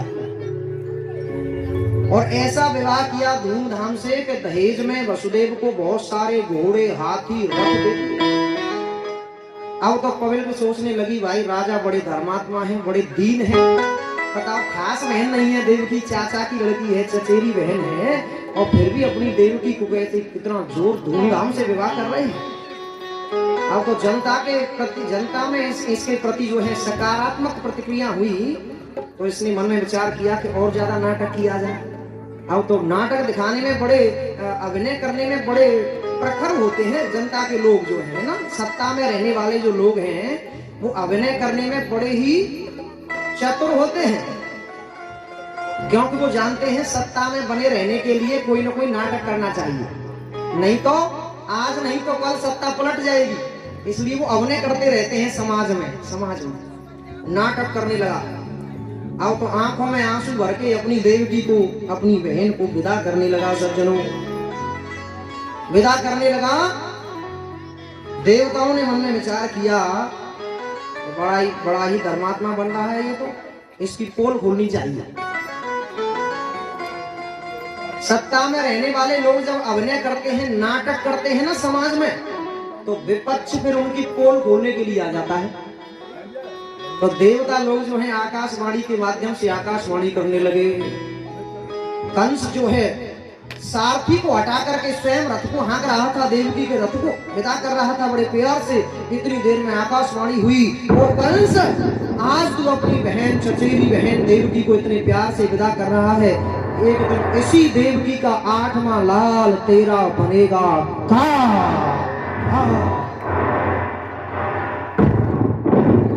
आकाशवाणी हो गई, और आकाशवाणी को सुनते ही क्रोध के मारे पागल हो गया। तलवार निकाल करके देवकी को मारने के लिए तैयार हो गया। लेकिन वसुदेव जी चरणों में गिर पड़े, ऐसा मत करो भैया, ऐसा मत करो, ये तुम्हारी बहन है, छोटी बहन है, तुम्हारे बच्चे के समान है, ऐसा मत करो। मैं तुम्हें वचन देता हूँ, तुम्हारा दुश्मन देवकी का 8वां संतान है, देवकी नहीं है। मैं तुम्हें वचन देता हूँ कि जो जो बच्चा पैदा होगा मैं तुम्हें ला करके दे दूंगा। अपनी बहन को छोड़ दो, छोड़ दो। वसुदेव के वचन पर विश्वास करके कंस को उसने मारा नहीं, लेकिन कहा, वसुदेव जब तक देवकी से 8 संतान पैदा नहीं हो जाती तब तक तुम मेरे यहाँ जेल खाने में बंद रहोगे। बेटा ज्यादा हल्ला गुल्ला मत करो, आराम से निकल जाओ, आराम से जानो का हुआ है, और फिर वापस आ जाओ। किसी काम से जा रहे होंगे, वापस आएंगे, मुझे पता है, झांकी बाकी बनाने के लिए जा रहे होंगे। बोल वृंदावन बिहारी लाल की जय हो। उनको अपना काम करने दो, बाद बाकी सब इधर ध्यान दो, कथा की तरफ इधर उधर मन देखा करो। जेल खाने में बंद कर दिया। बोले जब तक 8 संतान पैदा नहीं हो जाती तब तक तुम मेरे जेल खाने में बंद रहोगे। बंद कर दिया। अब तो पहला पुत्र पैदा हुआ जिसका नाम पड़ा कीर्तिमंत। कंस ने पैर पकड़ करके उसको मार दिया, और लगातार उस दुष्ट के हाथों देवकी के 6 पुत्रों की हत्या होती रही। अब तो 7वें गर्भ में भगवान शेषनाग पधारे देवकी के गर्भ में। भगवान कहते हैं, भगवान शेषनाग से कहते हैं, ठाकुर जी ए भैया अब की बार तुम बड़े भैया बन करके चलो। छोटे भैया बन करके तुमने रामावतार में हमारी खूब सेवा कर ली, अब थोड़ा हमें भी अवसर दो सेवा का, इसलिए आप बड़े भैया बन के चलो। तो शेषनाग भगवान जो है देवकी के 7वें गर्भ में पधारे। योग माया को बुला करके आदेश दिया ठाकुर जी ने कि जाओ। भगवान शेषनाग के अवतार दाऊजी महाराज को देवकी मैया के गर्भ में से आकर्षित करके रोहिणी के गर्भ में स्थापित कर दो। और कंस तुम्हें मारने के लिए आए और तुम यशोदा के यहाँ पे यशोदा की बेटी बन करके जन्म लो। कंस तुम्हें मारने के लिए आएगा तो तुम अष्टभुजी बन करके प्रकट हो जाना। योग माया से जैसा आदेश दिया वही योग माया ने किया। दाऊ जी महाराज को आकर्षित करके रोहिणी के गर्भ में स्थापित कर दिया और कंस को ये भ्रम हो गया कि देवकी का सप्तम गर्भ जो है वो पतन हो गया, उसका पतन हो गया, ये भ्रम हो गया कंस को। अब तो अष्टम गर्भ में भगवान स्वयं पधारे देवकी के गर्भ में ठाकुर जी पधारे। ये सुनकर के देवता लोग बंदी गृह में देवकी के गर्भ में प्रकट हुए, स्तुति करने लगे, ठाकुर जी का स्वागत करने लगे। और स्वागत करके सारे देवता जो हैं चले गए स्तवन वंदन करके।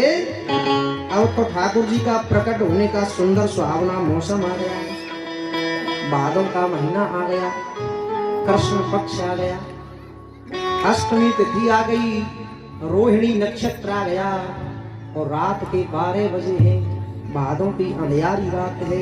लेकिन कैसा विचित्र दृश्य है सज्जनों, भादों के महीना की आधी रात, अंधियारी कृष्ण पक्ष की रात है। इधर देखें जरा, मेरा निवेदन है, आधी रात है, 12 बजे हुए हैं, रोहिणी नक्षत्र है, अंधियारी रात है, लेकिन फिर भी चंद्रमा पूरी तरह से खिले हुए हैं। कृष्ण पक्ष में भी चंद्रमा, रात के समय में भी कमल दल खिले हुए हैं, कमल खिले हुए हैं। बताओ, कमल का खिलने का काम दिन का होता है, लेकिन फिर भी आज कमल रात में खिल रहे हैं। क्यों?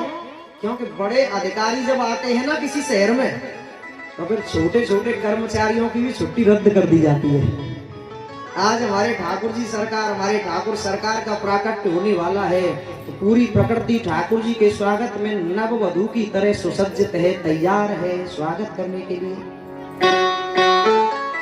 आधी रात का समय है, अष्टमी तिथि, रोहिणी नक्षत्र, और ऐसी शुभ वेला में ठाकुर जी जो है माता देवकी के समक्ष जो है बंदी गृह में चतुर्भुज रूप में प्रकट हो गए। बोलो लक्ष्मी नारायण भगवान की जय हो।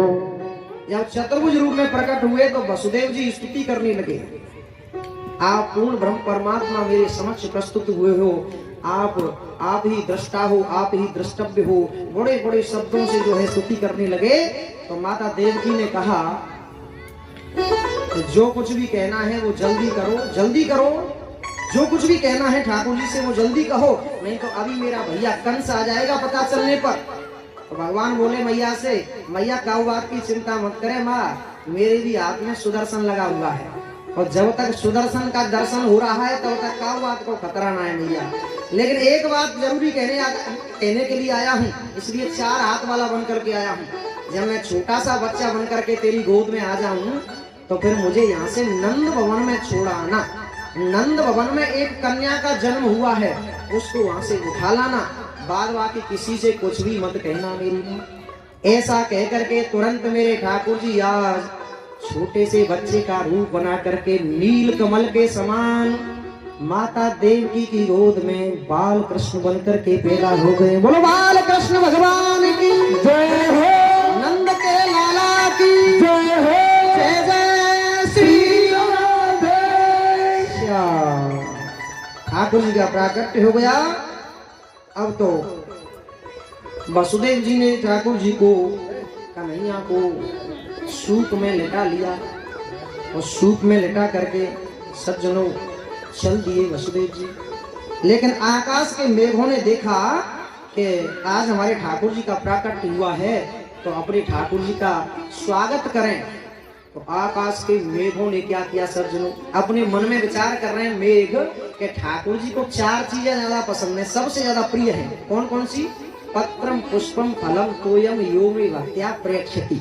गीता जी 9वां अध्याय 16वां श्लोक। लेकिन हमारे पास में न तो फल है, न पत्र है, न फूल है, लेकिन तोयम, तोयम माने पानी तो है, पानी का पर्यायवाची शब्द है तोयम। तोयम माने नीर तो है, हम नीरत हैं, जल देने वाले हैं, तो चलो जल से ही ठाकुर जी का स्वागत करें। ऐसा मन में विचार करके आकाश के मेघों ने मंद मंद बरसात करना प्रारंभ कर दिया, द्वार छोड़ना प्रारंभ कर दिया। वसुदेव जी लेकर के चलने लगे तो बेड़ियां खुल गई सज्जनों, हथकड़ियां खुल गई, फाटक खुल गए, फाटक खुल गई, जेल के दारे खुल गए और खर्राटे बजा करके पहरेदार सो गए। ऐसी शुभ वेला में वसुदेव जी सूप में लेकर करके चले और जो है यमुना पे आ गए। यमुना पे आकर के देखा कि भयंकर रात्रि है, 12 बजे हुए हैं, अंधेरी रात है और मंद मंद बरसात हो रही है, हवा चल रही है बहुत तेज। ऐसी बरसाती रात में वसुदेव जी कहा देख रहे हैं कि जंगल में एक शेर दहाड़ मार रहा है, दहाड़ मार। और यमुना जी में जैसे ही प्रवेश किया तो यमुना में बाढ़ आने लगी, बाढ़। यमुना में बाढ़ क्यों आई कि यमुना ठाकुर जी की 8 पटरानियों में से एक है, कालिंदी 8 पटरानियों में से। इसलिए आज यमुना मैया ने देखा कि मेरे पतिदेव बाल रूप में आए हैं मेरे सामने, तो चल करके देखूं तो सही, दर्शन तो करूं कैसे लग रहे हैं। इसलिए दर्शन करने के लिए यमुना में बाढ़ आने लगी। कहने लगे भैरवी थी अर्धन सा घन घोर घटा, बूंदों की तन कर में झिमी थी, बूंदों की तन कर में झिमी थी, बूंदों की तन कर में झिमी थी। बंधुओं आज संसार पूज, बंधुओं आज संसार पूज, भादों की जन्म अष्टमी, भादों की जन्म अष्टमी, भादों की जन्म अष्टमी तिथि भादों का महीना था, रोहिणी नक्षत्र था। वसुदेव जी जल्दी ये ठाकुर जी को लेकर के सज्जनों देखा जंगल में एक शेर दहाड़ मार रहा है, गर्जना कर रहा है। भादों का मेघ गिर रहा है, भादों का मेघ गिर रहा है, बिजली कौद कर डराती है, बिजली कौद कर डराती है, बिजली कौद कर डराती है। पीछे एक शेर गरजता है, पीछे एक सिंह गरजता है, आगे यमुना लहराती है। पीछे एक शेर गरजता है, आगे यमुना लहराती है, ओ आगे यमुना लहराती है, आगे यमुना लहराती है। देखा यमुना में बाढ़ आ रही है, भयंकर दृश्य है, डरने लगे। लेकिन यमुना मैया ने क्या किया सज्जनों, जब गले तक आ गई यमुना तो ठाकुर जी ने अपना एक चरण जो है सूप में से नीचे लटका दिया और यमुना चरण स्पर्श करके ही शांत हो गई, शांत। और वसुदेव जी आगे बढ़ गए, गोकुल में पहुंच गए, नंद महल में जाकर के क्या किया, यशोदा की बगल में से लड़की को उठा लिया, कन्या को उठा लिया और लाला को सुला दिया। उन्हें वसुदेव जी जेल में आ गए और जेल में आकर के जैसे ही जेल में आए तो हथकड़ी लग गई, बेड़ियां लग गई, जेल के तारे लग गए और कन्या जो है गला फाड़ करके इतनी जोर से रोने लगी कि पहरेदार सब जग गए। अपने मन में सोचने लगे कि अब की बार तो 8वां आया है, 8वां पैदा हुआ है, चलो कंस को जाकर के सूचना करें। कंस के पास में गए और कंस दौड़ा दौड़ा आया सज्जनों, लेकिन देवकी की गोद में लाला की जगह पर लाली को देखा, आश्चर्यचकित हो गया। मन में सोचने लगा कि लाला की जगह पर लाली कैसे हो गई, लेकिन कोई भी हो मैं नहीं छोड़ूंगा।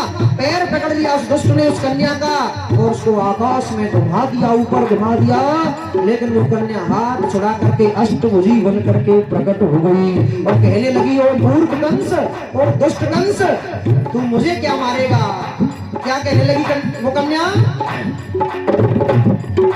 चिल्ला कर कहा चल चला ले, चिल्ला कर कहा चल चला ले, रे अभिमानी रे मत वाले, अभिमानी रे मत वाले,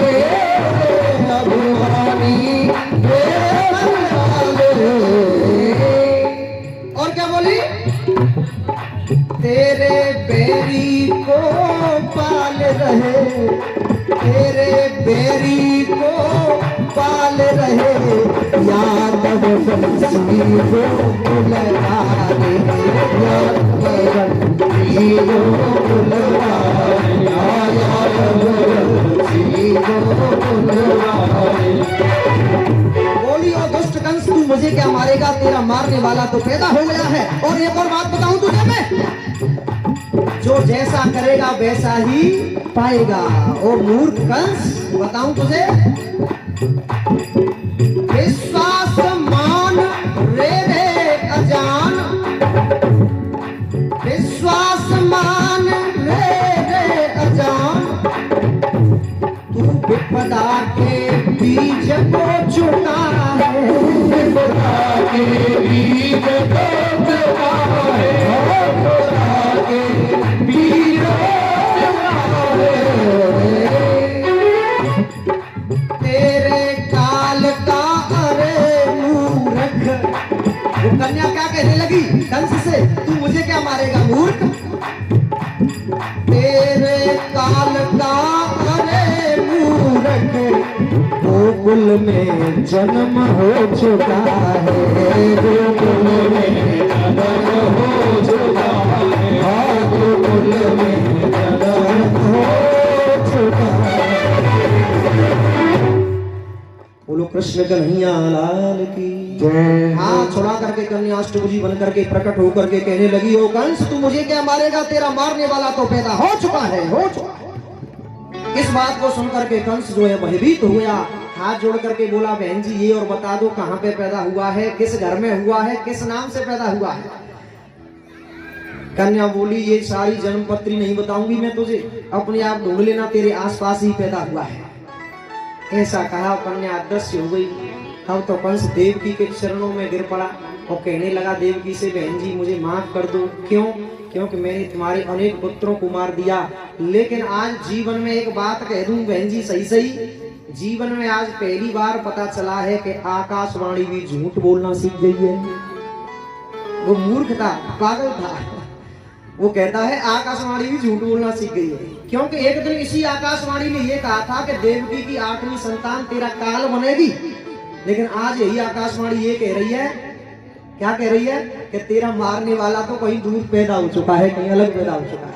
इसलिए मुझे आज जीवन में पहली बार पता चला कि आकाशवाणी भी झूठ बोलना सीख गई है। वो मूर्ख था सज्जनों, उसको पता ही नहीं चला क्या से क्या हो गया। देवकी और वसुदेव को बंधन मुक्त करता हुआ अपने घर को लौट गया। अब तो उधर गोकुल में क्या होता है जरा ध्यान से सुनेंगे। अभी गोकुल में क्या होता है, एक दिन की बात, नंद बाबा के महल में अचानक से एक संतन की मंडली आई गई। और यहाँ से ब्रज कथा प्रारंभ हो रही है। ब्रज कथा तो ब्रज भाषा में ही कहने का प्रयास करेंगे, आप भी समझने का प्रयास करें। सब जानते हैं ब्रजवासी हैं हम सभी। आप नंद बाबा के महल में संतन की मंडली आ गई, तो नंद बाबा ने सवन को भोजन पानी कराया, बढ़िया माल पानी छनाए दियो। लेकिन नंद बाबा 90 साल के डोकरा है गए, पर छोरा छापरो कोई ना भयो। यशोदा मैया 80 साल की बुढ़िया डोकरी है गई, लेकिन एक ही कष्ट है मन में, एक कोई छोरा है जातो तो आनंद है जातो, है ना। आज प्रभु की कृपा से संतों की मंडली आ गई। नंद बाबा ने सबको माल पुआ खीर और रबड़ी मिठाई खवाई, बढ़िया माल पानी छनाया। तो संतों ने डकार लेकर के महंत जी ने पेट पे हाथ घुमा करके कहा, नंद बाबा पुत्रवान भव। सोई नंद बाबा गदगद होकर के बोले, महाराज जी ये क्या आशीर्वाद दे रहे हो या 90 साल की उम्र में। महात्मा बोले, अरे नंद बाबा तो का तेरे छोरा ना है कोई? बोले बाबा अवई तो भयो ना है, आगे पतो ना है। अच्छा तेरे यहाँ छोरा ना है? तो नंद बाबा हमारी बात कान खोल के सुन ले। बताओ बाबा। बोले जब तक तेरे घर में छोरा ना है जाएगो तब तक हम तेरे घरे छोड़े बारे ना है। अरे तो महाराज जी कहा करोगे? बोले यमुना के किनारे पे जाके पुनश्चरण को जाप करेंगे, गोपाल संतन को जाप करेंगे, जप करेंगे, तब करेंगे, हम देखेंगे छोरा कैसे ना होएगो। तू तो बस हमें माल पानी छनाए जा, रबड़ी माल पुआ खीर खवाए जा, और हम देखेंगे। देख तू माल खवाएगा, हम भजन करे जाएंगे, हम देखेंगे छोरा कैसे ना होएगो। नंद बाबा ने संतन की सारी व्यवस्था कर दी सज्जनों, वो मेहनत जो है भजन करने लगे। तो आज प्रभु की कृपा से यशोदा को 80 साल की अवस्था में लाभ प्राप्त हो गयो। और कान कान में खबर लग गई गोपीन में कि यशोदा को लाभ प्राप्त हो गयो, क्योंकि योग माया आ गई थी ना। योग माया गोपीन जिन्हें पता सीधी सादी भोली वाली गोपी है।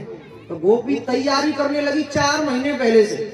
गोपी नो 84 गज के तो लहंगा सिलवाई लहंगा और बढ़िया बढ़िया चुनरी खरीद के लाई थी। ब्रजवासियों चकाचक बगलबंदी बनवाए के तैयार रह गए कि यशोदा के आंगन में बधाई लेके जाएंगे, यशोदा के लोग छलाला होएगा। तो अब तो 4 महीना पहलते ही एक दिन नंद बाबा सुनंदा के पास पहुंच गए, माने अपनी बहन के पास पहुंच गए, सुनंदा के पास। अरे सुनंदा सुनती हो? सुनंदा बोली, अरे भैया आओ आओ भैया, क्या समाचार लेके आए हो? अरे सुनंदा तुम पता ना है, तुम बुआ बनने वाली है।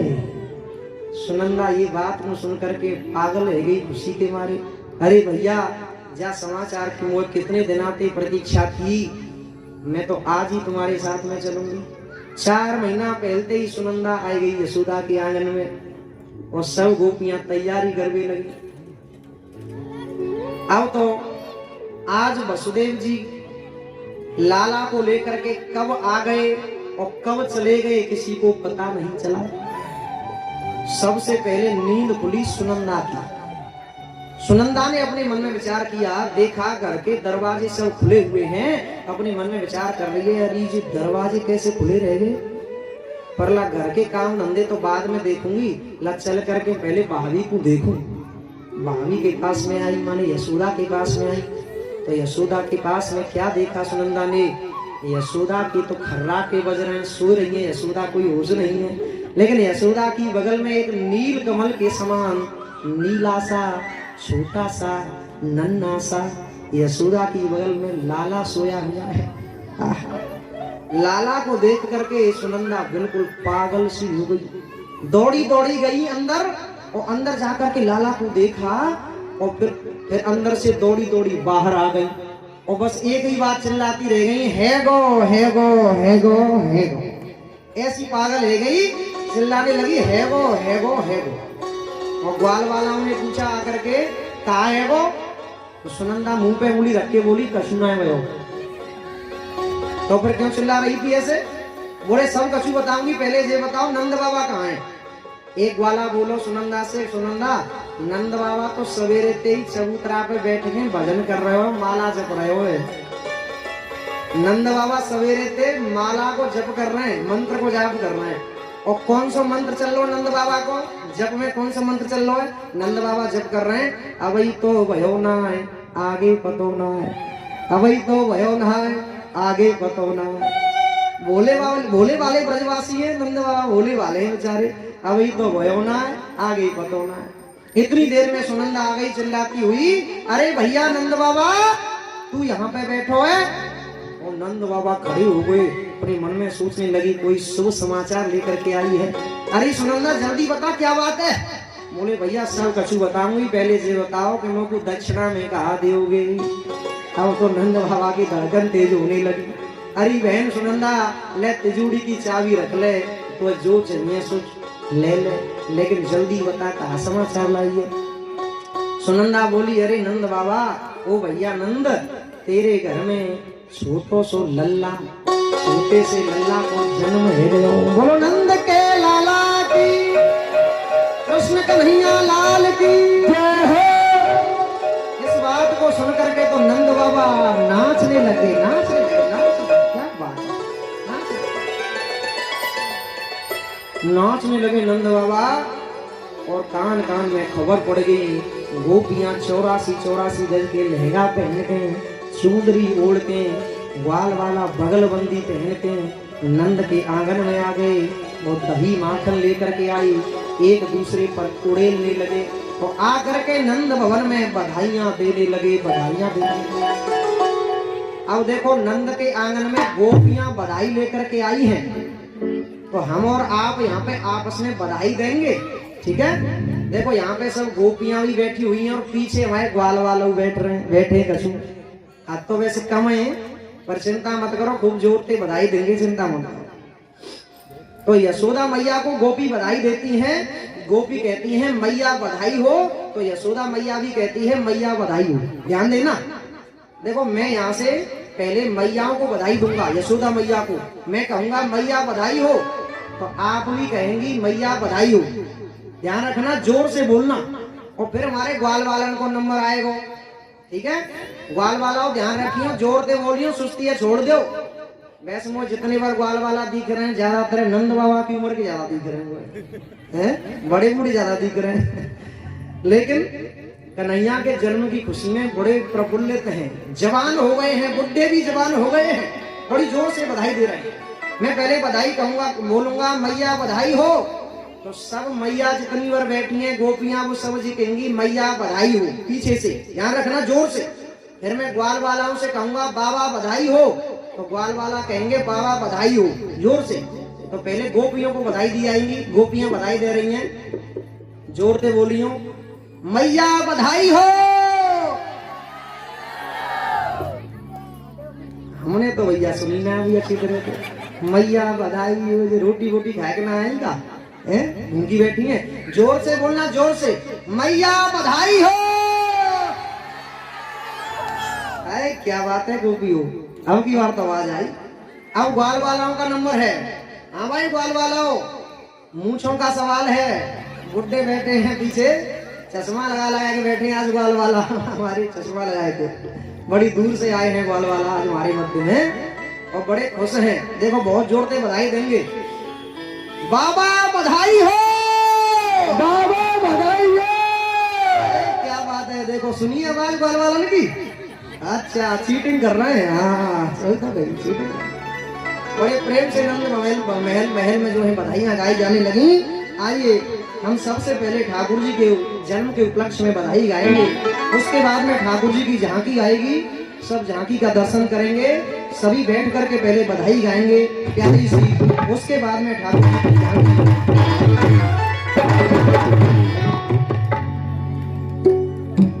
और कन्हैया झूले पहले नाने कहोले झूठा दियो, कन्हैया झूले पहले नाने कहोले झूठा दियो, लाला झूले पहले नाने कहोले झूठा दियो, लाला झूले पहले नाने कहोले झूठा दियो, कटोरे झूठा दियो, कहोले होले झूठा दियो, कहोले झूठा दियो, कहोले झूठा दियो, कटोरे झूठा दियो, कहोले होले झूठा दियो, कहोले झूठा दियो, कहोले झूठा दियो, कन्हैया झूले पहले नाने कहोले झूठा दियो, कन्हैया झूले पहले नाने कहोले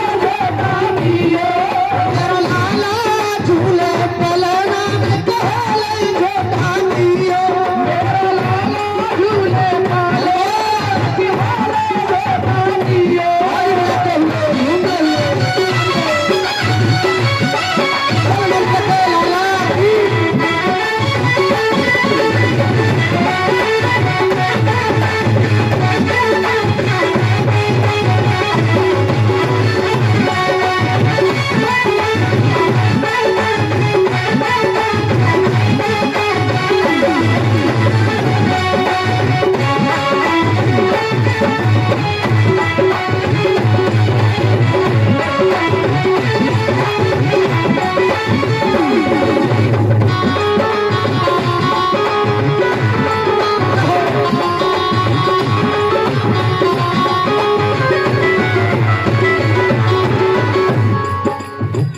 वसुदेव चले गोकुल वसुदेव चले गोकुल को, वसुदेव चले गोकुल वसुदेव चले गोकुल को, वसुदेव चले गोकुल वसुदेव चले गोकुल को, वसुदेव चले गोकुल वसुदेव चले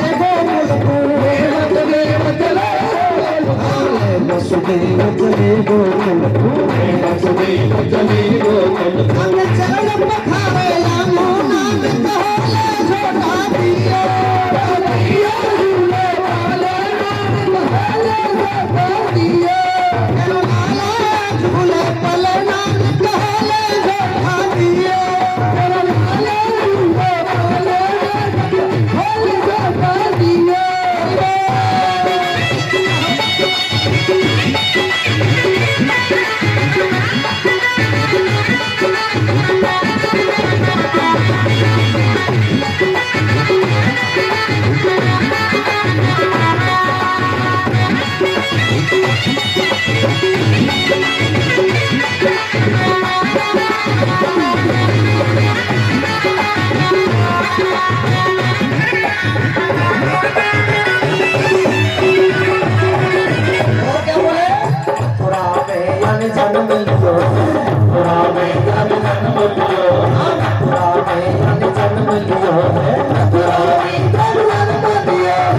देखिए हमारे मध्य में ठाकुर जी आ चुके हैं बाल कृष्ण के रूप में। सभी अपनी अपनी जगह पे बैठे रहेंगे, अभी शांति से दर्शन करेंगे, पूजन करेंगे। उसके बाद में नंद महोत्सव होगा, नृत्य होगा, लेकिन जब तक बैठे रहे अभी केवल बधाइयां गाई जा रही हैं। सभी वर्ग से अपनी अपनी जगह पे बैठ करके दर्शन करेंगे, पूजन करेंगे। बोलो नंद के लाला की जय है, बाल कृष्ण भगवान की जय है। हाँ, मथुरा में जाने जन्म लियो है, मथुरा में जाने जन्म लियो है, मथुरा में जाने जन्म लियो है, मथुरा में जाने जन्म लियो है, मथुरा में जाने जन्म लियो है, मथुरा में जाने जन्म लियो है, मथुरा में जाने जन्म लियो है, मथुरा में जाने जन्म लियो है। झूले झूले पलना बहोले घोटा दिए, भैया झूले पलना बहोले घोटा दिए, झूले पलना बहोले घोटा दिए, झूले पलना बहोले घोटा दिए। सोना गोरी गोरी नंदे सोना गोरी गोरी नंदे सोना गोरी गोरी नंदे सोना गोरी गोरे नंदे सोना गोरी गोरी नंदे सोना गोरी गोरे नंदे सोना गोरी गोरे नंदे सोना गोरी गोरे नंदे सोना गोरी।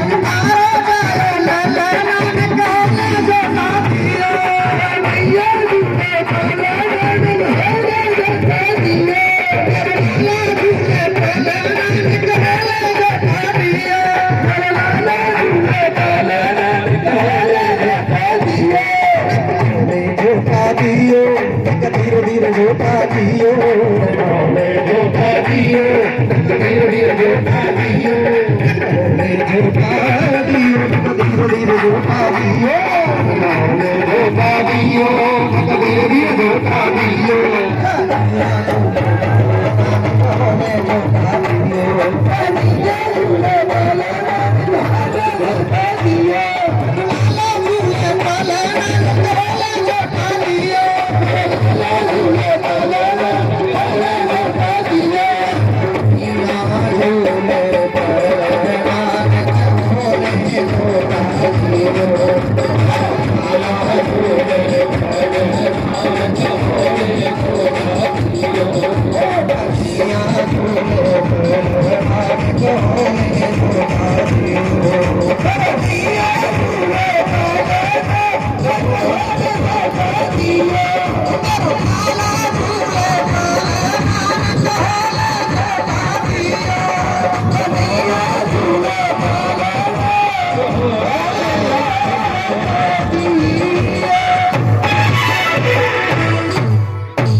भगवान की जय है, जय जय श्री राधे। और मैं सभी से निवेदन करूंगा जो खड़े हुए हैं कृपया बैठ जाएं।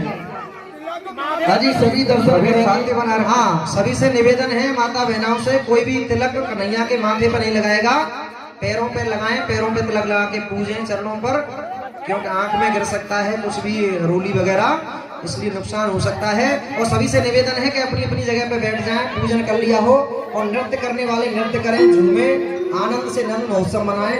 आइए भजनों के साथ में नंद महोत्सव का आनंद लें। बोल बाल कृष्ण भगवान की जय हो। सभी बैठ जाएं अपने अपने स्थान पर, जो नृत्य करना चाहते हैं वो नृत्य करेंगे, बाद में सभी भक्त बैठ जाएंगे।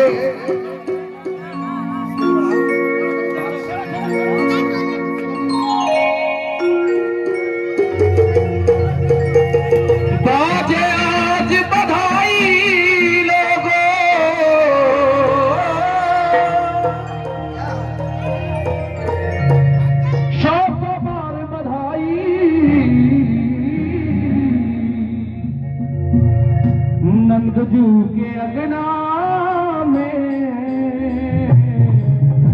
बाजे आज बधाई।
चमत्कार सा हो गया लोगो हो गई बात निराली चमत्कार सा हो गया लोगो हो गई बात निराली चमत्कार सा हो गया लोगो हो गई बात निराली रात ही रात में नंद बाबा की रात ही रात में नंद बाबा की रात ही रात में नंद बाबा की वाली हो गई वाली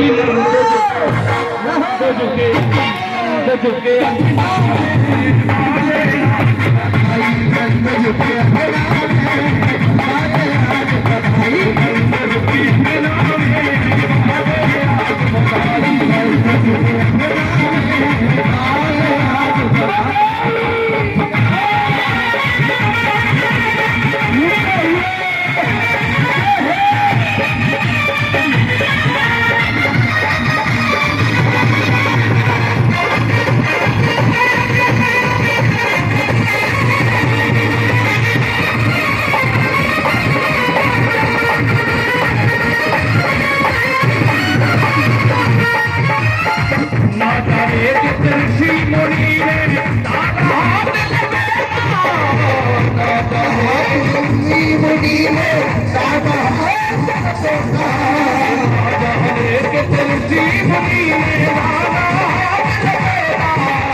Thank